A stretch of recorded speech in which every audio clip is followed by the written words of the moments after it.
के पाप धोवे के लागिन क्रूस, दुनिया के उद्धार करके लागिन क्रूस।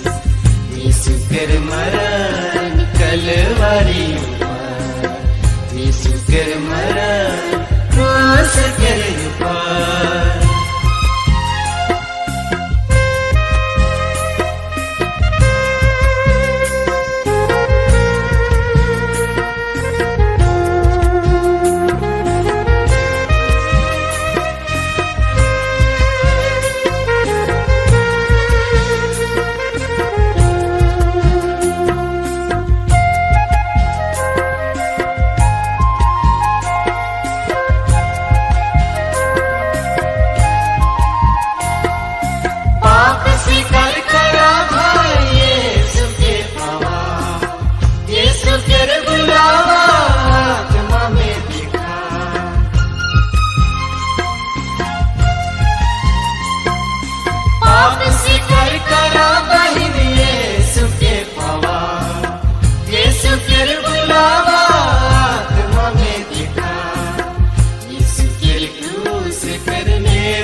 गिर जावा भाई करम प्रसाद लेवा,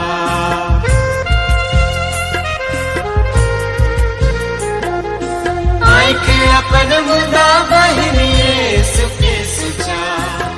गिर जावा भाई करम प्रसाद लेवा, यीशु के क्रूस करने उठा के पावा, यीशु के मरण कर मुक्ति के पावा।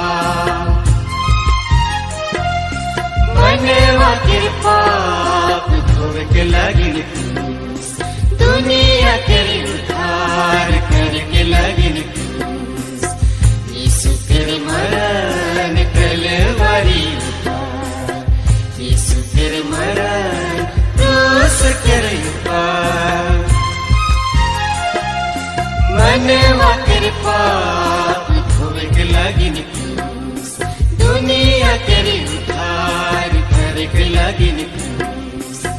यीशु के मरण कलवरी पर, यीशु के मरण क्रूस के ऊपर।